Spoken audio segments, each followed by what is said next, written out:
नमस्कार, मैं श्वेता सिंह आपका स्वागत करती हूं। वक्त है हर खबर से आपको खबरदार करने का।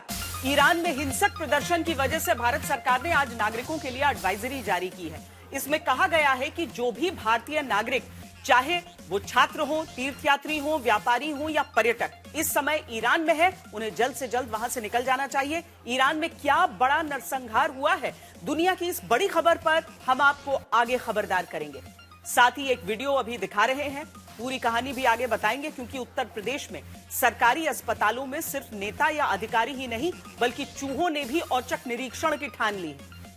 क्यों इसे हम चूहों का औचक सरकारी निरीक्षण कह रहे हैं, यह भी आज आपको खबरदार शो में आगे देखने को मिलेगा कि किस तरह चूहे मध्य प्रदेश के सरकारी अस्पताल के बाद अब यूपी के सरकारी अस्पताल में मरीजों के बीच चहलकदमी, दौड़ धूप करके कोना कोना छान रहे हैं। लेकिन सबसे पहले खबर कल होने वाले उस चुनाव की, जो कहने को नगर निकाय का चुनाव है, लेकिन मिनी विधानसभा से कम नहीं है। महाराष्ट्र में बीएमसी समेत 29 नगर निगमों के चुनाव में कल मतदान होना है। सबकी नजर बीएमसी पर लगी है, जहां पैसे, पावर, प्रतिष्ठा की लड़ाई है, विरासत बचाने की जंग है। मुंबई में पहली बार किला फतेह करने का सपना है, खुद को असली रणनीतिक वारिस दिखाने का मौका है। पहले इस लड़ाई का ट्रेलर देखिए।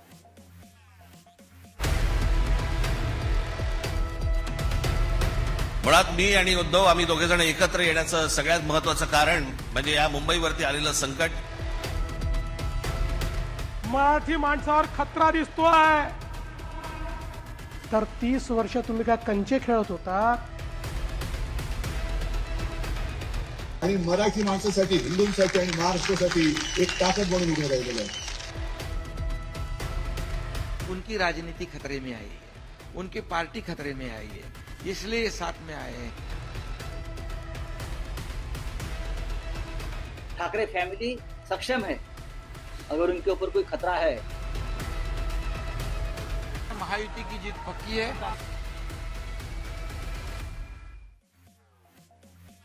मुंबई महानगर पालिका यानी बीएमसी, जो एशिया की सबसे अमीर सिविक बॉडी है, इसका सालाना बजट लगभग 75,000 करोड़ रुपए के बीच है। इसीलिए ये चुनावी जंग बहुत बड़ी है। कल का चुनाव इसीलिए भी बड़ा है क्योंकि जो ठाकरे परिवार महाराष्ट्र विधानसभा में अब एक हिस्से में बचा है, उसका बीएमसी पर 3 दशक से एक छत्र राज रहा है। ये चुनाव तय करने वाला है कि मुंबई की जनता ने एकनाथ शिंदे और उनकी शिवसेना को स्वीकार किया है, या फिर मुंबई को अब भी ठाकरे परिवार और पार्टी से सियासी प्यार है। बीजेपी के लिए ये एक मौका है कि वो पहली बार अपने दम पर मुंबई पर राज करे। बीजेपी जीतती है तो पार्टी के साथ ही देवेंद्र फडणवीस के लिए बहुत बड़ी सफलता होगी। केवल मुंबई में बीएमसी का चुनाव इसे नहीं समझिए, क्योंकि मुंबई शहर और उपनगरों में महाराष्ट्र विधानसभा की 36 सीटें और 6 लोकसभा सीटें हैं। बीएमसी के 227 वार्ड में जो मजबूत होता है, वही महाराष्ट्र की सियासत में आसानी से मंत्रालय तक पहुंचता है। लेकिन सबसे अहम है ठाकरे परिवार का किला। बीजेपी के जीतने का मतलब होगा ठाकरे परिवार का आखिरी किला भी ढह जाना। बाला साहब ठाकरे का नाम है, मशाल का निशान है, और आखिरकार टूटकर अलग हुए भाई को सियासी साथ है। लेकिन खबरदार करता सवाल है, क्या ठाकरे ब्रदर्स अपनी राजनीति का आखिरी किला बचा पाएंगे? मुळात मी आणि उद्धव आम्ही दोघे जण एकत्र येण्याचं सगळ्यात महत्वाचं कारण म्हणजे या मुंबईवरती आलेलं संकट। मी गेले अनेक वर्ष या सगळ्या विषयांमध्ये बोलत आलो। गेले अनेक वर्ष मी माझ्या भाषणांमधून हे सगळे मुद्दे मांडत आलो की कशा प्रकारचा डाव रचला जातोय। आणि मग मध्यंतरी या राज्य सरकारने हिंदी सक्तीचा विषय आणला, आणि त्यावेळेला मग मीही कडाडलो, उद्धवही कडाडला। त्याच्या अगोदरच माझी एक मुलाखत झाली आणि त्याच्यामध्ये मी सांगितलं होतं की कुठच्याही वादापेक्षा आणि कुठच्याही भांडणापेक्षा महाराष्ट्र मोठा है। क्या उद्धव ठाकरे अपनी पार्टी और परिवार को राजनीति का ऑक्सीजन देती बीएमसी को जीत पाएंगे? मराठीसाठी एकत्र आलो आणि राज्य बोलत तेच सांगतोय। आमच्यामध्ये तसे वाद नव्हते, पण ते वाद आम्ही आज गाडून टाकलेले आहेत आणि मराठी माणसासाठी, हिंदूंसाठी आणि महाराष्ट्रासाठी एक ताकद म्हणून उभे राहिलेलो। क्या अब की पहली बार बीजेपी अपने दम पर बीएमसी तक में राज करने की ताकत पाएगी? अरे तुम्हाला जर आज मराठी माणूस या ठिकाणी कुठेतरी अडचणीत दिसतोय, मराठी माणसावर खतरा दिसतोय, तर 30 वर्ष तुम्ही काय कंचे खेळत होतात? मला सांगा, काय करत होतात तुम्ही? आणि मग याला जबाबदार कोण आहे? 25-25 वर्ष या महानगरपालिकेमध्ये खुर्च्या तोडण्याचं काम तुम्ही केलं आणि तरी जर माझा मराठी माणूस या ठिकाणी अडचणीत असेल, अरे चुल्लू भर पानी में डूब मरो, कहा वोट मांगने के लिए यहां आते हो। ये सवाल केवल एक महानगर पालिका के चुनाव का नहीं, ये उस 227 सीटों वाली बीएमसी के चुनाव का सवाल है जिसका 75,000 करोड़ का बजट देश में गोवा, त्रिपुरा, सिक्किम, मिजोरम, नागालैंड, हिमाचल प्रदेश और अरुणाचल प्रदेश जैसे राज्यों से ज्यादा है। यही बीएमसी तय करेगी कि 1996 में बनी शिवसेना ने जिस पर लंबे वक्त तक राज किया, बीएमसी जो ठाकरे परिवार के टूटने पर भी शिवसेना के पास ही रही। आता तुटलं नाही असू द्या, लहानपणापासून आमच्या खांद्यावर खेळलेले कोण असं काय करेल, त्याला निश्चित सांगायचं आहे। हे जर आहे शिवसेनेतनं बाहेर पडला, सगळ्या गोष्टीतनं बाहेर पडला, तर तू माझा बॅनरवरती फोटोच टाक। अब पार्टी एकनाथ शिंदे के पास जाने के बाद पहली बार बीएमसी का चुनाव आया है। पार्टी भले हाथ में ना हो, लेकिन परिवार एक हुआ है। और क्या परिवार की एकता से तय हो पाएगा कि जनता के मन में मुंबई के वोटर के बीच अब भी ठाकरे परिवार ही असली शिवसेना है? जन्म से प्रॉपर्टी मिलती है, विचारों की विरासत नहीं मिलती। अभी विचारों की विरासत उनके पास नहीं रही। और मैं आपको कहता हूं, मैं आज भी मानता हूं, ये दो भाई 2009 में अगर साथ में आते तो शायद महाराष्ट्र की राजनीति बदल सकती थी। अब बहुत समय निकल गया है। दोनों ने अपने वोट बैंक को पूरी तरीके से लूज कर दिया है। जिन चीजों के लिए बाला साहब ठाकरे जी को पहचाना जाता था, उन सारी चीजों से इन्होंने कॉम्प्रोमाइज कर लिया है। बार बार अपनी पोजीशन इन्होंने बदली है। इसलिए मैं नहीं मानता कि दोनों के साथ आने से कोई बहुत फॉर्मिडेबल कॉम्बिनेशन बनेगा। मैं बहुत स्पष्ट रूप से कहता हूं कि मुंबई में हमारी महायुति एक बहुत अप्रत्याशित इस प्रकार का विजय पाने वाली है। भैया देवेंद्र भाऊ, आप वो जीता मत करो कौन कैसे खतरे में आयो। ठाकरे फैमिली सक्षम है। अगर उनके ऊपर कोई खतरा है, वो खतरे से लड़ने के लिए हम खतरों के खिलाड़ी है।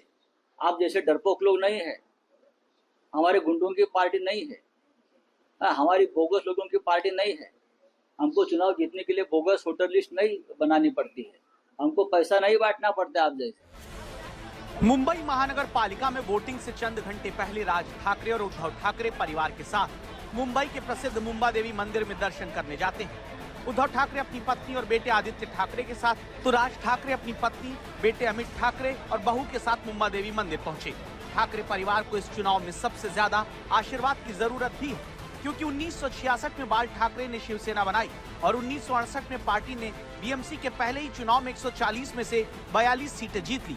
तब से शिवसेना लगातार मजबूत होती गई। 2006 में राज ठाकरे के अलग होकर नई पार्टी एमएनएस बनाने के बाद भी शिवसेना बीएमसी में सबसे बड़ी ताकत बनी रही और इसकी सीटें लगभग 80 रहीं। 2017 में जब आखिरी बार चुनाव बीएमसी का हुआ, तब भी शिवसेना ने 84 सीटें जीतकर मेयर पद अपने पास रखा। अब 3.5 साल की देरी और 9 साल बाद हो रहे चुनाव में बहुत कुछ बदल चुका है। शिवसेना 2 हिस्सों में बंट चुकी है। कभी ठाकरे परिवार की विरासत न मिलने पर अलग हुए राज ठाकरे अब परिवार की ही विरासत बचाने को भाई उद्धव के साथ एक हुए। जिस बीएमसी से बाल ठाकरे ने पार्टी को राज्य की राजनीति में मजबूत कर दिया, उसी बीएमसी में अब अगर उद्धव राज मिलकर चुनाव जीत पाते हैं तो दम ठोक कर कह पाएंगे कि जनता की नजर में असली शिवसेना वही है। वरना सियासी अस्तित्व के इस चुनाव में एक बहुत बड़ा झटका ठाकरे परिवार और उनके गठबंधन, उनकी पार्टी को लगेगा। अनेक जण आतापर्यंत प्रश्न विचारत होते की ठाकरेंच्या अस्तित्वाची लढाई आहे का? अरे ठाकरेंचं अस्तित्व तरुणांना जन्माला आले, बघा समोर बसले ते खरं ठाकरेंचं अस्तित्व आहे। देखो प्रतिशत कितना है, उत्साह कितना है, लोग का पूरा यहाँ का चुनाव क्षेत्र में के सब लोग रैली में आए हैं। इसके लिए महायुति की जीत पक्की है। देखिए, रोड शो है बीजेपी के उम्मीदवारों के लिए। हम सब लोग मिलकर आज प्रचार कर रहे हैं और यहाँ हमको अच्छा यश मिलेगा। इतिहास गवाह रहा है। 1992 से 2017 तक के बीएमसी चुनाव में 70 से 84 सीट तक जीतते हुए ठाकरे परिवार की पार्टी हमेशा कब्जा करती आई। लेकिन क्या 6 बार से बीएमसी जीतती आ रही ठाकरे परिवार की पार्टी के लिए चक्रव्यूह का वो 7वां दरवाजा आ चुका है, जिसे अब की बार देवेंद्र फडणवीस और एकनाथ शिंदे के आगे तोड़ना कठिन हो सकता है।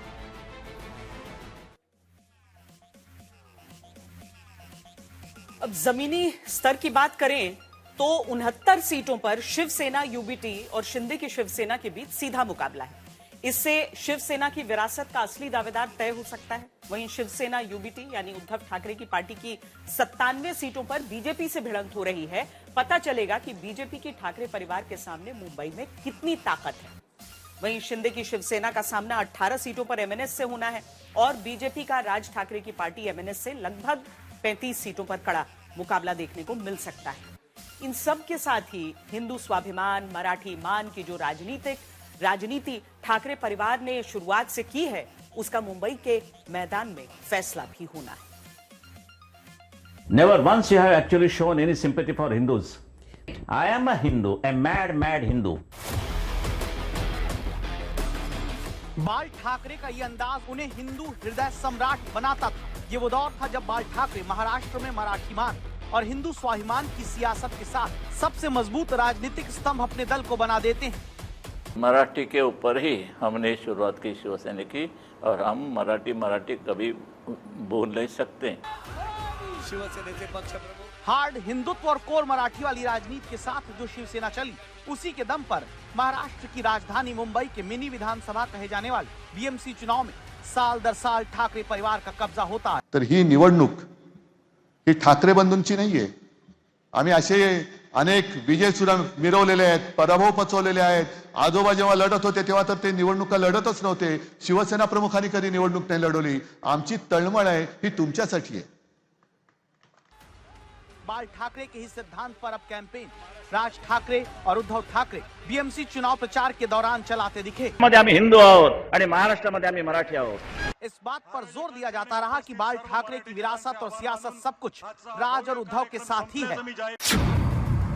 इन सब की जरूरत इसलिए पड़ रही है क्योंकि एकनाथ शिंदे ने जब शिवसेना पार्टी का नाम हासिल कर लिया तो प्रदेश में हुए पहले लोकसभा चुनाव में भले उद्धव ठाकरे की पार्टी को थोड़ी सफलता मिली, लेकिन उसके बाद पहले विधानसभा चुनाव में उद्धव की पार्टी को कांग्रेस और शरद पवार की पार्टी की सीट जोड़ देने के बाद भी शिंदे की शिवसेना से कम सीट हासिल होती है। जिस महाराष्ट्र में शिवसेना मतलब ठाकरे परिवार रहा, वहां विधानसभा चुनावों में हालत ये तक हो गई कि शिवसेना से ही अलग होकर पार्टी चलाने वाले राज ठाकरे एक सीट तक नहीं जीत पाए।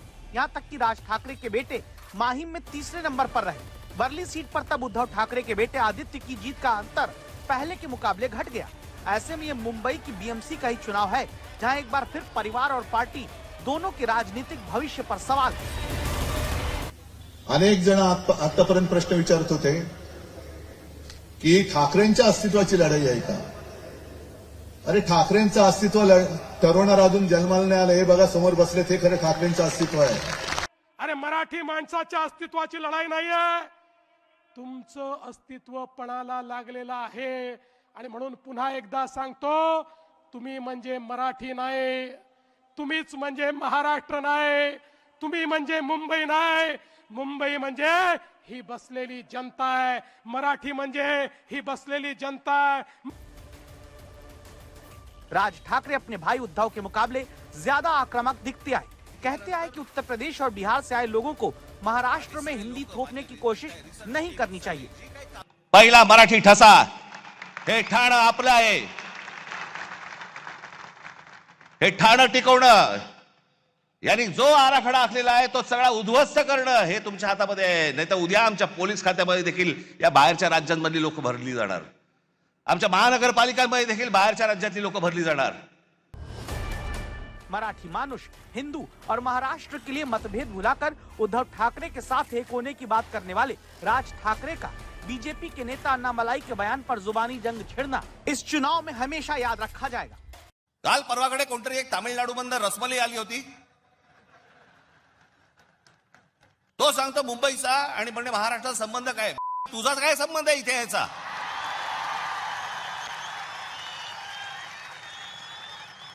यांच्यासाठीच माननीय बाळासाहेब बोलले होते, हटाव लुंगी आणि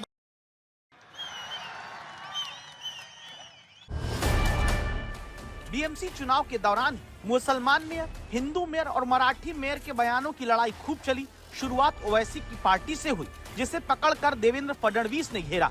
हमारा भी अरमान तो क्यों नहीं हमारी एक दिन हमारी हिजाब पहनने वाली मुसलमान भारतीय मुंबई की महिला रिकॉर्ड हो सकती है इंशाअल्लाह। मुझे आश्चर्य तब हुआ जब वारिस पठान ने ये कहा कि कोई बुरखे वाली हिजाब वाली मुंबई की महापौर बनेगी, तो उसके बाद इनका किसी का मुंह ही नहीं खुला। उत्तर भारतीय महापौर बनेगा ऐसा मीरा भाईंदर में कहने के बाद हमारे ऊपर कूदने वाले जब उनको पूछा कि वारिस पठान कहते हैं कोई बुरखे वाली बनेगी, इनका मुंह बंद हो गया, इनका चेहरा खुला हो गया, इनका नकाब उतर गया। इसलिए मैंने कहा कि नहीं, यहां पर महायुति का महापौर बनेगा, हिंदू महापौर बनेगा और मराठी महापौर बनेगा।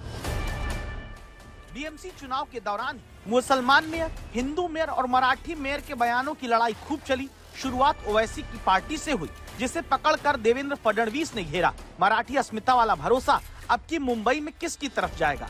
सवाल यही है, क्योंकि ठाकरे परिवार की राजनीति मराठी की जमीन पर ही टिकी है, और अगर वो जमीन बीएमसी में हिल जाती है तो फिर वापस पाना बीजेपी के सामने बहुत कठिन हो जाएगा।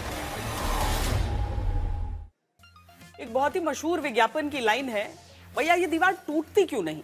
इसी तरह की बात कर्नाटक की जनता अपनी राज्य सरकार में आए दिन होने वाले सियासी झगड़े को लेकर कह रही है। ये नाटक खत्म क्यों नहीं होता? कुछ वक्त पहले की ही तो बात है, जब दिल्ली में कर्नाटक के मुख्यमंत्री सिद्धरमैया और उप मुख्यमंत्री डीके शिवकुमार नाश्ते पर एक साथ हंसते मुस्कुराते दिखे थे, ऑल इज वेल का संदेश दिया। लेकिन कर्नाटक में एक बार फिर सियासी झगड़े की अटकलें लग रही हैं। इसकी वजह है राहुल गांधी से एयरपोर्ट पर दोनों नेताओं की अकेले में बातचीत और डीके शिवकुमार की एक्स पर एक पोस्ट, जिसके बाद सीएम सिद्धरमैया ने राहुल गांधी से इस रोज रोज के कंफ्यूजन को दूर करने की मांग की है। कर्नाटक की वजह से कांग्रेस नेतृत्व पर सवाल उठ रहे हैं। सवाल पूछे जा रहे हैं कि आखिर क्यों कांग्रेस का आलाकमान कर्नाटक में कुर्सी के झगड़े को सुलझाने में नाकाम दिख रहा है। वजह चाहे जो, लेकिन कर्नाटक में मुख्यमंत्री पद को लेकर मचे इस झगड़े से पार्टी और सरकार दोनों की बदनामी हो रही है। मशहूर इतिहासकार रामचंद्र गुहा का कहना है कि कर्नाटक में कांग्रेस सरकार की कहानी भटकाव, भ्रम और तीव्र गुटबाजी से भरी। मुख्यमंत्री सिद्धरमैया और उप मुख्यमंत्री डीके शिवकुमार के बीच सत्ता संघर्ष में सरकार का प्रशासनिक प्रदर्शन निराशाजनक है। कर्नाटक में कांग्रेस की सरकार में कुर्सी का झगड़ा सुलझने का नाम नहीं ले रहा और जनता भुगत रही है। लेकिन कर्नाटक में क्या कांग्रेस मुख्यमंत्री बदलने जा रही है? लगातार बने हुए सवाल के पूछे जाने की वजह ये सोशल मीडिया पोस्ट।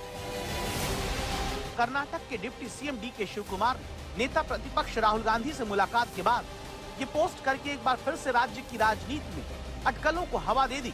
जहां शिवकुमार लिखते हैं कि कोशिशें भले ही नाकाम हो जाएं, दुआएं नाकाम नहीं होती।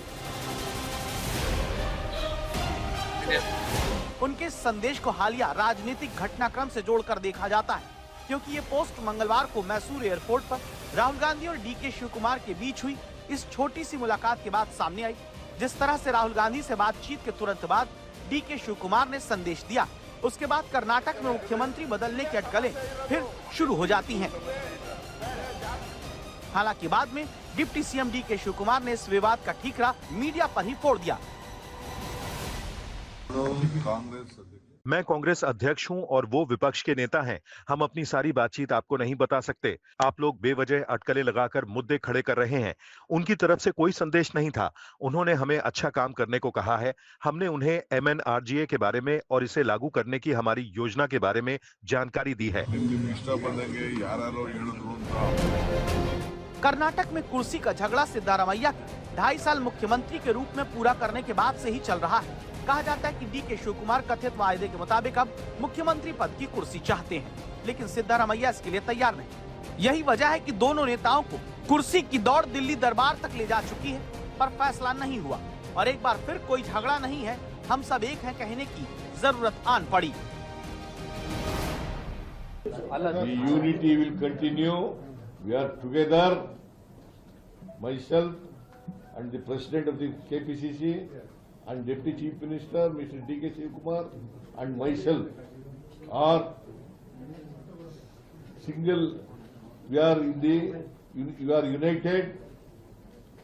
You are united, and there is no differences between D.K. Shivakumar and myself. Karnataka में मुख्यमंत्री की कुर्सी को लेकर मचा ये बवाल किस तरह से जनता के जी का जंजाल बन गया है, उसके सबूत बेंगलुरु से आते रहते हैं। पिछले महीने ही एक कनाडाई शख्स ने बेंगलुरु के खराब इंफ्रास्ट्रक्चर को लेकर एक वीडियो को इंस्टाग्राम पर पोस्ट किया। बेंगलुरु की पहचान भारत के आईटी हब के रूप में ही नहीं रही। ये शहर अब अपने ट्रैफिक जाम के लिए भी कुख्यात हो चुका है। बेंगलुरु पर रेंगते शहर का धब्बा लग चुका है। सोशल मीडिया पर सैकड़ों लोग बेंगलुरु की खस्ता हालत पर आंसू बहा चुके हैं। भारतीय अंतरिक्ष यात्री ये तक कह चुके हैं कि अंतरिक्ष में पहुंचना आसान है, बेंगलुरु नहीं। बावजूद इसके जनता उद्योगपतियों को समाधान नजर नहीं आ रहा। अगर कुछ दिखता है तो कांग्रेस में सीएम की कुर्सी को लेकर झगड़ा, जिसमें अब एक और नया विवाद जुड़ गया। कर्नाटक में एक ही दिन की ये तस्वीर है। मंगलवार को जब कर्नाटक के मुख्यमंत्री और उप मुख्यमंत्री अपने नेता राहुल गांधी से निजी बातचीत करते दिखे, उसी दिन बेंगलुरु के केम्पेगौड़ा इंटरनेशनल एयरपोर्ट पर जर्मनी के चांसलर का स्वागत कर्नाटक के उद्योग मंत्री एमबी पाटिल करते दिखे। जिसके बाद बीजेपी ने कर्नाटक की कांग्रेस सरकार पर राज्य की ग्लोबल प्रतिष्ठा से ज्यादा अपने हाईकमान को प्राथमिकता देने का आरोप लगाया है। D.K. Shivakumar and Siddaramaiah have taken Karnataka's administration for a task. German Chancellor was visiting Bangalore, and it was a protocol for Chief Minister or his deputy to be receiving them and as well as to participate in several activities wherein the collaboration between India and Germany. Our Chief Minister and deputy were not having time at all because they wanted to fix their power tussle between each other in front of Rahul Gandhi. Karnataka में राज्य सरकार का अंदरूनी झगड़ा party और आला कमान दोनों के लिए चुनौती बन गया है। एक तरफ तो इससे कर्नाटक सरकार की प्रशासनिक छवि बिगड़ रही है, वहीं कांग्रेस नेतृत्व पर भी सवाल उठ रहा है कि वो किस तरह से अनिर्णय की स्थिति में है, फैसला नहीं ले पा रहा। ठीक यही आरोप बीजेपी कांग्रेस नेतृत्व वाली यूपीए सरकार पर भी लगाती थी। अब ईरान की खबर से आपको खबरदार करते हैं। ईरान के बिगड़ते हालात को देखते हुए भारत ने अपने नागरिकों को जल्द से जल्द ईरान से निकल जाने के लिए कहा है। मतलब हालात कभी भी खराब हो सकते हैं। ईरान पर एक तरफ अमेरिकी हमले का डर है, दूसरी तरफ लोगों का गुस्सा फूटने से हालात बेकाबू हो सकते हैं। इसकी वजह ईरान में 26 साल के प्रदर्शनकारी इरफान सुल्तानी को कभी भी फांसी दिए जाना है। ईरान सरकार ने इस नौजवान प्रदर्शनकारी को 8 जनवरी को गिरफ्तार किया और 11 जनवरी को मौत की सजा सुना दी। इरफान सुल्तानी पर हिंसा भड़काने और ईश्वर के खिलाफ जंग छेड़ने जैसा आरोप लगाया गया। इस मामले में कोई सुनवाई नहीं होगी, सिर्फ परिवार को 10 मिनट के लिए आखिरी मुलाकात का मौका मिलेगा। एक्सपर्ट्स का कहना है कि ईरान की सरकार का मकसद एक नौजवान प्रदर्शनकारी को फांसी देकर डर फैलाना है, बाकी हजारों प्रदर्शनकारियों को चुप कराना है। ये विरोध प्रदर्शन के दौरान पहली फांसी होगी। ईरान की सरकार प्रदर्शनकारियों पर किस कदर सख्त है, उसका अंदाजा इस बात से लगाया जा सकता है कि लोग देश छोड़कर भाग रहे हैं। ताजा खबर यह है कि ईरान के दर्जनों लोगों ने देश छोड़कर तुर्की में शरण ली। ईरान में इतने विरोध हुए, लेकिन शायद ही कभी लोगों के भागकर तुर्की जाने की बात सुनी गई हो। सवाल यह है कि क्या इसकी वजह सबसे बड़ा नरसंहार है? ईरान के बताए जा रहे इस वायरल वीडियो में सिर्फ 6 मिनट में 262 गोलियां दागने की आवाज सुनी जा सकती है। दावा है कि ये ईरान में किए जा रहे सबसे बड़े कत्लेआम का सबूत। सवाल है, क्या ईरान में आधुनिक इतिहास का सबसे बड़ा नरसंहार अंजाम दिया जा रहा है? सोशल मीडिया पर वायरल इस तरह के वीडियो इस आशंका को गहरा करते हैं, जो दावा करते हैं कि ईरान की राजधानी तेहरान के पुलिस स्टेशन में लोगों को लाइन में खड़ा करके गोलियों से भून दिया गया। इसीलिए लगातार 6 मिनट तक गोलियां चलती रहीं, लोग जान गंवाते रहे। ईरान में कत्लेआम को लेकर हो रहे इस दावे में सबसे अहम बात ईरान के लोगों का गुस्सा है, जिसके बारे में इस वीडियो के आधार पर दावा है कि गोलियों की बारिश के बीच लोग कहते रहे, खामनेई मुर्दाबाद, तानाशाह मुर्दाबाद, शर्म करो खामनेई। सवाल है कि क्या ईरान की सरकार ने अब तक के सबसे बड़े कत्लेआम को अंजाम दिया है? क्योंकि ईरान में 12,000 आम लोगों के मारे जाने के दावे किए जाते हैं, वो भी 8 और 9 तारीख के भीतर। ब्रिटिश वेबसाइट ईरान इंटरनेशनल का तो कहना है कि बीते 17 दिनों में 20,000 प्रदर्शनकारियों की हत्या की गई है। रिपोर्ट के मुताबिक ज्यादातर मारे गए लोग 30 साल से कम उम्र के थे। सवाल है कि ईरान में क्या इतने बड़े कत्लेआम के बाद भी डोनाल्ड ट्रंप ने ईरान के साथ हो रही बातचीत को खत्म करने का ऐलान किया? क्या इसीलिए ट्रंप ने बातचीत के लिए कत्लेआम रोकने की शर्त रखी? Look, one death is too much, but I hear much lower numbers and then I hear much higher numbers. But I say save their names because they'll pay a very big price. And I've canceled all meetings with the Iranian officials until the senseless killing of protesters stops. Donald Trump लगातार Iran की सरकार को धमका रहे हैं, लेकिन इसका असर होता नहीं दिखता, क्योंकि ईरान में पहली बार प्रदर्शनकारियों को चुन चुन कर मारने की बात हो रही है। कहा जा रहा है कि ईरान की सरकार ने इमारतों पर स्नाइपर्स तैनात करके प्रदर्शनकारियों को मरवा दिया। ईरान के बताए जा रहे ऐसे वीडियो की भरमार है, जिसमें अचानक प्रदर्शनकारी गोली का शिकार हो जाते हैं। ईरान में इस वक्त शवों की संख्या बढ़ती गई। हर जनाजे के साथ ईरान की सरकार को लेकर गुस्सा बढ़ रहा है। इस वीडियो को लेकर दावा है कि लोग नारे लगा रहे हैं, सम्मान से खामनेई मुर्दाबाद। ईरान में पहले ही विरोध होते रहे, लेकिन इस बार ईरान की सरकार बहुत सख्ती से इससे निपट रही है। बीबीसी पर्शियन की रिपोर्ट के मुताबिक ईरानी सुप्रीम कोर्ट के chief justice Ghulam Hossein Mohseni Ejei ने कहा कि जिन तत्वों ने लोगों के सिर काटे या उन्हें सड़कों पर जलाया, उन पर जल्द से जल्द मुकदमा चलाया जाएगा, उन्हें सजा दी जाएगी। ईरान से लगातार शवों की तस्वीरें आ रही हैं। वीडियो में तेहरान के मुर्दाघर भरे हुए हैं। इन वीडियो के जरिए दावा हो रहा है कि ईरान में नरसंहार हुआ। आज तक ने जब ऐसे वीडियो की पड़ताल की तो तेहरान के कैरिजाक फॉरेंसिक मेडिसिन सेंटर के रूप में इस जगह की पुष्टि होती है। तस्वीर में साफ दिखाई दे रहा है काले बॉडी बैग की आज तक की तरफ से की गई अनुमानित गिनती से पता चलता है कि एक ही जगह पर कम से कम 180 शव थे। एक दूसरे वीडियो में मुर्दाघर की स्क्रीन पर 250 शव की गिनती दिखाई देती है। यानी ईरान में प्रदर्शन करने वालों की लाशें बिछा दी गई। भले ही आंकड़ों को लेकर अलग अलग दावे हों, इसकी एक बड़ी वजह ईरान में इंटरनेट बंदी है, जिससे ईरान का सच बाहर नहीं आ पा रहा। ईरान में हालात बद से बदतर होते जा रहे हैं। महंगाई और बेकारी से लोगों का बुरा हाल है। ईरान की अर्थव्यवस्था ठप हो चुकी है। आगे भी उम्मीद नहीं दिखती, इसलिए इस बार जनता मरने पर आमादा है। लेकिन जिस तरह से ईरान की सरकार पर अपने ही लोगों के सबसे बड़े कत्लेआम के आरोप लगते हैं, उससे ये बात साफ होती है कि ईरान की सरकार इस बार जनता के सबसे ज्यादा दबाव में है।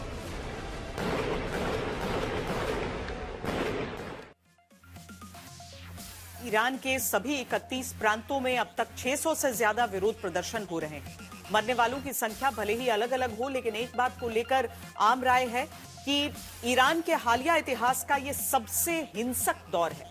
ईरान के ताजा प्रदर्शनों के बाद 12,000 तक लोगों के मारे जाने के दावे हो रहे हैं, जो अप्रत्याशित है, क्योंकि इससे पहले ऐसा कभी नहीं हुआ। साल 2022 में महसा अमीन को हिजाब न पहनने पर क्रूरता का सामना करना पड़ा और उनकी मौत हो गई। तब भी पूरे ईरान में प्रदर्शन हुए, 500 लोग मारे गए। साल 2019 में गैसोलीन को लेकर प्रदर्शन में 300 लोगों की मौत हुई थी। 2017-18 में महंगाई को लेकर विरोध में 20 लोग मारे गए थे। 1979 में हुए इस्लामिक क्रांति में भी 2 से 3 हजार लोग मारे गए थे। लेकिन इस बार तो क्रूरता और हत्या के सारे रिकॉर्ड टूट रहे हैं, ऐसी आशंका जताई जा रही है। इस बात को अमेरिका भुनाना चाहता है और डोनाल्ड ट्रंप ईरान की जनता से विरोध करने को कह रहे हैं, ताकि इस गुस्से की आग से ही खामेनेई की सत्ता को भस्म किया जा सके। Iran this morning that help is on the way for protesters. What did you mean by that? What kind of help? You're going to have to figure that one out. I'm sorry. Donald Trump Iran में क्या करेंगे, इसका इंतजार वहां की जनता और वहां की सरकार दोनों कर रहे हैं। सवाल है कि क्या साल 1979 की तरह ईरान के लोग अपनी सरकार को उखाड़ फेंकेंगे? क्या इतिहास एक बार फिर दोहराया जाएगा? पिछली बार अमेरिका समर्थक सरकार को जनता ने उखाड़ा और इस बार कट्टरपंथी सरकार को अमेरिका के समर्थन से क्या हटाया जाएगा? ईरान में इतने दमन के बावजूद प्रदर्शन हो रहे हैं। अभी जो वहां हालात हैं, उससे ये बात तय है कि ईरान में बहुत बड़ी संख्या में लोग मारे गए हैं। इसे वहां के सरकारी मीडिया पर भी कबूला जा रहा है। इजराइल के साथ 12 दिनों की जंग में ईरान को भारी नुकसान पहुंचा था। बड़ी तादाद में उसके बड़े नेता और सेना के जनरल मारे गए। इसके अलावा इजराइल पर उसकी तरफ से किए गए हमलों से उसकी मिसाइल जखीरे में भी कमी होने की बात कही जा रही है। ये बात अमेरिका जानता है, इसलिए उसकी तरफ से ईरान के लोगों को प्रदर्शन करने के लिए उकसाया जा रहा है।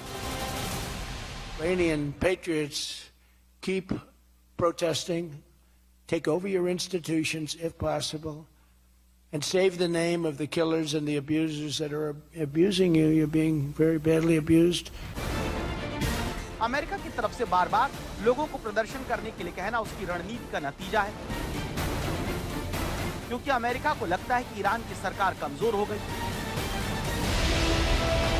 तो अमेरिका की रणनीति साफ है, ईरान के लोगों को प्रदर्शन के लिए उकसाओ, सरकार के खिलाफ माहौल बनाओ ताकि जनता ही सरकार को गिरा दे और इसके बाद हमला करो। क्योंकि मौजूदा हालात में हमले का विकल्प अमेरिका के लिए उतना फायदे का नहीं रहेगा। ईरान को सबक सिखाने के लिए अमेरिका के सामने ईरान के परमाणु ठिकानों पर हमले का भी विकल्प है, लेकिन इससे प्रदर्शनकारियों को फायदा नहीं होगा। आम लोग भी इस हमले की चपेट में आ सकते हैं। अमेरिका IRGC के ठिकाने पर भी मिसाइलें गिरा सकता है, लेकिन उसके ठिकाने तेहरान, मशाद, इस्फहान, शिराज जैसे शहरों में हैं, जहां बहुत बड़ी संख्या में लोग रहते हैं, इसलिए यहां हमले में भी बहुत ज्यादा फायदा नहीं होगा। तीसरा विकल्प ईरान के सबसे बड़े बंदरगाह बंदर अब्बास, ईरान के सबसे बड़े तेल टर्मिनल खर्ग द्वीप और सबसे बड़ी गैस फील्ड साउथ पर्स पर हमला करने का हो सकता है। इन तीनों जगहों पर हमले से ईरान को सीधा और बहुत बड़ा झटका लगेगा, आर्थिक नुकसान होगा। इससे दुनिया के एक बड़े हिस्से की तेल सप्लाई बाधित होगी, क्योंकि यहीं से तेल बाहर जाता है। अमेरिका इन तीनों विकल्पों में जिसे भी चुनेगा उससे ईरान की सरकार को फायदा होगा, क्योंकि वहां की सरकार बाहरी हमले से ईरान को बचाने की मांग करेगी और विरोध कमजोर होगा। इसलिए अमेरिका चाहता है कि पहले ईरान की सरकार बदले। ट्रंप क्या चाहते हैं ये भले ही किसी को ना पता हो, लेकिन ईरान के लोग बेहतर जिंदगी चाहते हैं, दमन का खात्मा चाहते हैं, जिसके लिए वहां के नौजवान सड़क पर निकल चुके हैं। अमेरिका मौके की तलाश में है। वो ये तो मानता है कि ईरान की सरकार, उसके सर्वोच्च नेता की सत्ता कमजोर हुई है, लेकिन वो जनता के प्रदर्शन से ढह जाएगी, ऐसा उसे अभी तक नहीं लगता। इसीलिए अमेरिका एक तरफ जनता के गुस्से की आग को हवा देगा, दूसरी तरफ संभव है ईरान के परमाणु ठिकानों को पूरी तरीके से तबाह करे, जो ईरान की सरकार की सबसे बड़ी ताकत है, अमेरिकी विरोध का आधार है। लेकिन फिर भी खामेनेई के सिंहासन को हिलाना मुश्किल है। ईरान में भले ही जनता चुनावों में हिस्सा लेती हो, वहां राष्ट्रपति बनता हो, लेकिन असली ताकत खामेनेई के पास है, जो ईरान के सर्वोच्च नेता हैं। उनके पास देश की ताकतवर सेना पर पूरा कंट्रोल है, सभी कोर्ट और मीडिया पर उसका राज है। ये ईरान के सर्वोच्च नेता का पहला सुरक्षा कवच है। दूसरा सुरक्षा कवच राष्ट्रीय सुरक्षा परिषद, प्रशासनिक परिषद और सांस्कृतिक क्रांति समूह है, जिसके जरिए सीधे ईरान में जनता को कंट्रोल में रखा जाता है। सांस्कृतिक क्रांति समूह अक्सर हिजाब न पहनने वाली महिलाओं पर कार्रवाई के लिए सुर्खियों में रहती है। इस तरह ईरान के सर्वोच्च नेता ही देश के सब कुछ हैं। जब तक ईरान की सेना और उसके अफसर विद्रोह नहीं करते, ईरान में सत्ता बदलनी मुश्किल है, क्योंकि ईरान पर जमीनी कार्रवाई करना अमेरिका और इजराइल दोनों के लिए जोखिम भरा है, और उसके बगैर खामेनेई कैसे सत्ता से हटेंगे, ये बहुत बड़ा सवाल है। और अब खबर उत्तर प्रदेश से, जहां पुलिस एनकाउंटर करती है तो जनता को भरोसा दिया जाता है कि अपराधी प्रदेश में बचने नहीं पाएंगे। लेकिन उसी प्रदेश में जब एक पुलिस अधिकारी पर निर्दोष युवक पे फायरिंग कर गोली मारने का आरोप लगे और कोर्ट FIR दर्ज करने के लिए कहे, तो खबरदार होना जरूरी है।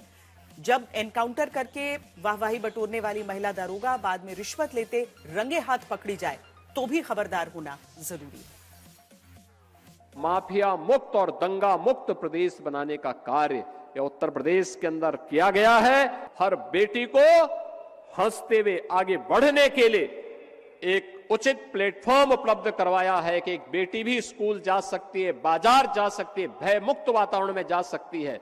और अगर किसी गुंडे ने कुछ दुस्साहस किया तो उस गुंडे के लिए अगले चौराहे पर यमराज उसका टिकट काटने के लिए जरूर बैठा होगा। उत्तर प्रदेश के मुख्यमंत्री योगी आदित्यनाथ मजबूत कानून व्यवस्था का दावा प्रदेश की पुलिस के भरोसे ही करते हैं। वो पुलिस जो लगातार अपराधियों को पकड़ने, अपराध कम करने के दौरान एनकाउंटर को लेकर चर्चा में रहती है। चर्चा दो तरह की है। पहली चर्चा देखिए।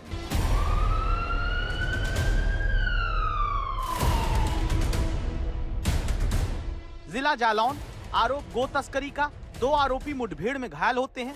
पुलिस पर गोली चलाने वाले पैर में गोली खाकर पकड़े जाते हैं। जिला औरैया आरोप लूट का, आरोपी भागने की कोशिश करते हैं, पुलिस पर गोली चलाते हैं, एनकाउंटर में पकड़े जाते हैं। जिला इटावा आरोप हत्या का, आरोपी को पुलिस ने एनकाउंटर में पकड़ लिया। पुलिस की गोली खाकर खुद अपने पैर पर ना खड़े हो पाने वाले अपराधी जब दिखते हैं तो ये भरोसा जनता को होता है कि वो सुरक्षित, पुलिस सुरक्षा दे रही है। लेकिन जब किसी एनकाउंटर को लेकर पुलिस वालों पर ही सवाल उठे तो उससे बड़ी चिंता पैदा होती है। जैसे अभी सवाल उठा है संभल के पहले सीओ रहे अनुज चौधरी और पहले इंस्पेक्टर रह चुके अनुज तोमर पर। आरोप नवंबर 2024 की हिंसा के दौरान एक निर्दोष शख्स आलम को गोली मारकर हत्या का है, जहां अब सीजेएम कोर्ट ने अभी फिरोजाबाद में एएसपी पद पर तैनात संभल के तत्कालीन सीओ अनुज चौधरी और तत्कालीन इंस्पेक्टर अनुज तोमर समेत 15 से 20 पुलिस वालों पर एफआईआर के आदेश दिए हैं। संभल हिंसा के मामले में तत्कालीन सीओ अनुज चौधरी और इंस्पेक्टर अनुज तोमर सहित 15 से 20 पुलिसकर्मियों के खिलाफ संभल जिले के चंदौसी स्थित सीजेएम कोर्ट ने एफआईआर का आदेश दिया है।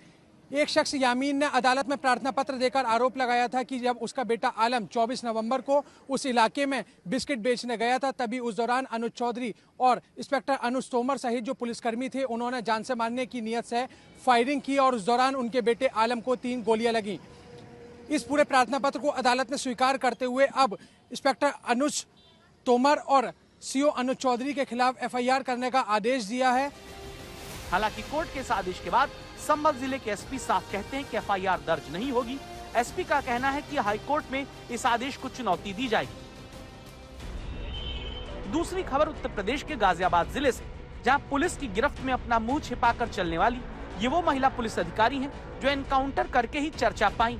याद करिए इस तस्वीर को, बात 23 सितंबर की है। नवरात्र के पहले दिन तब एक एनकाउंटर हुआ। रोता बिलखता बदमाश अपना बायां हाथ जिन पुलिसकर्मी के कंधे पर रखकर किसी तरह खड़ा हो पा रहा है, ये महिला अधिकारी हैं दारोगा भुवनेश्वरी, जिनकी तारीफ तब पूरे प्रदेश में हुई। लगा कि महिला सुरक्षा को लेकर तेज तर्रार है महिला दरोगा और संवेदनशील भी हैं। लेकिन अब यही महिला दरोगा मुंह छिपाकर इसलिए चल रही हैं क्योंकि इन्हें दहेज उत्पीड़न के केस में आरोपियों को धमकाकर 50,000 की घूस मांगने, 45,000 की रिश्वत लेते रंगे हाथ पकड़ा गया है।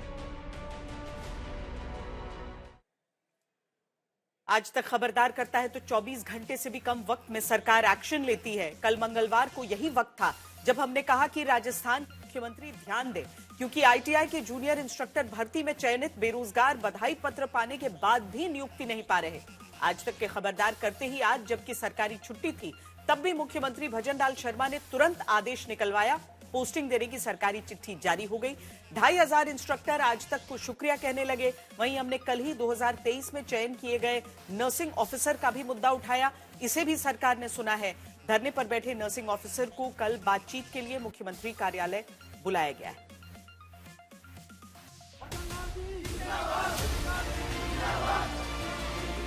बात सिर्फ शादी तय हो जाने और अब शादी हो जाने की नहीं है, बात है जिंदगी बन जाने की। मुस्कुराते ये चेहरे राजस्थान के उन युवाओं के हैं जिनकी आवाज आज तक बना। ये राजस्थान के वो नौजवान हैं जो मंगलवार तक जमीन पर बैठकर धरना देने के लिए लाचार थे, क्योंकि आईटीआई में जूनियर इंस्ट्रक्टर पोस्ट पर चयन के बाद भी इन्हें नियुक्ति नहीं मिल पाई थी।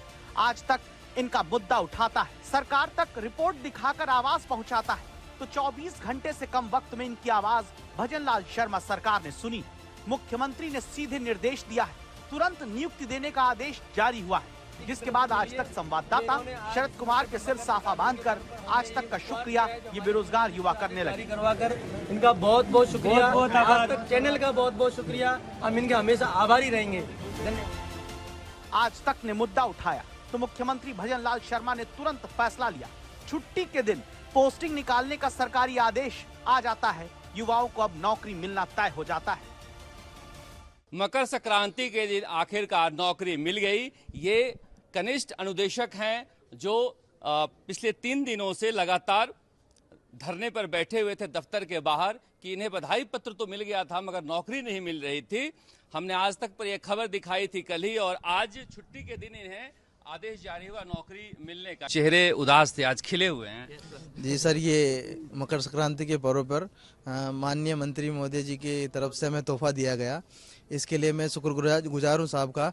लगभग 1200 परिवार है साहब जिनके घर में आज खुशियों का त्यौहार हो जाएगा। ये एक तरीके से हम आज जाके खुशी की रोटी खाएंगे साहब। 3 दिन से थे और आपने इसको हमारी आवाज़ को बुलंद किया, इसलिए आपका भी धन्यवाद। 5 साल से हम इस संघर्ष को कर रहे थे। 3 साल हमने कांग्रेस सरकार में भी संघर्ष किया। गुजरात तक हम 38 दिन की हमने डांडी यात्रा निकाली थी। आज हमारे संघर्ष की जीत हुई है, हमारे तमाम साथियों की जीत हुई है। इतनी खुशी इन्होंने दे दी कि वो खुशी आप मेरे चेहरे पे देख सकते हो। हम जमीन पे बैठे थे, इन्होंने हमें साबित करके दिखाया कि ये सच में जमीन से जुड़े हैं। इन्होंने हमें जमीन से उठा के मेरे गले में ये माला डाली। इससे ज्यादा अच्छा मेरे लिए कुछ नहीं हो सकता। मुख्यमंत्री जी ने लगातार इन युवाओं को जो हंसी सौंपी है, इनको एक खुशी का जो पल दिया है, लगातार मुख्यमंत्री जी इसी तरीके से राजस्थान प्रदेश के युवाओं को हंसाते रहे। ऐसी हमारी शुभकामनाएं हमारे मुख्यमंत्री जी को। के बिश्नोई जी जिंदाबाद। देख सकते हैं चेहरों पर खुशी। हमारी भी कोशिश यही रहती है कि किसी भी व्यक्ति के चेहरे पर खुशी आए। हमारे खबर दिखाने का मकसद भी यही था और आज मकर संक्रांति के दिन इन्हें नौकरी मिल गई है। अब आपको उत्तर प्रदेश के सरकारी अस्पताल की हालत दिखाते हैं, जहां वार्ड के भीतर चूहे घूमते दिखे। कुछ लोग इसे सरकारी अस्पतालों की दुर्दशा कह सकते हैं। हम आज इसे एक दूसरे नजरिए से दिखाना चाहते हैं, क्योंकि सरकारी अधिकारी कोई न कोई बहाना अपनी कमी छिपाने के लिए खोज ही लेते हैं, तो एक बहाना हम ही उन्हें बता देते हैं। गोंडा के सरकारी मेडिकल कॉलेज के जिला अस्पताल के वार्ड के भीतर पाइप पर चूहे दौड़ रहे हैं। ये वीडियो वायरल हुआ है। अब चाहे तो सरकारी अधिकारी इसे चूहों का औचक निरीक्षण कह सकते हैं, बता सकते हैं कि चूहे तो जांच करने निकले थे कि सब कुछ वार्ड के भीतर दुरुस्त है कि नहीं। एक नहीं 4-5 चूहे तेजी से मरीजों के पास ही दौड़ धूप करते दिखते हैं। क्या पता अधिकारियों का काम सरल कर रहे हो, ये देख रहे हो कि वहां सरकारी इलाज ठीक से हो रहा है या नहीं। क्योंकि अधिकारी खुद यहां आ रहे होते तो चूहे न आते। चूंकि अधिकारी आ ही नहीं पा रहे होंगे तो चूहे खुद ही जिम्मेदारी उठा रहे हैं।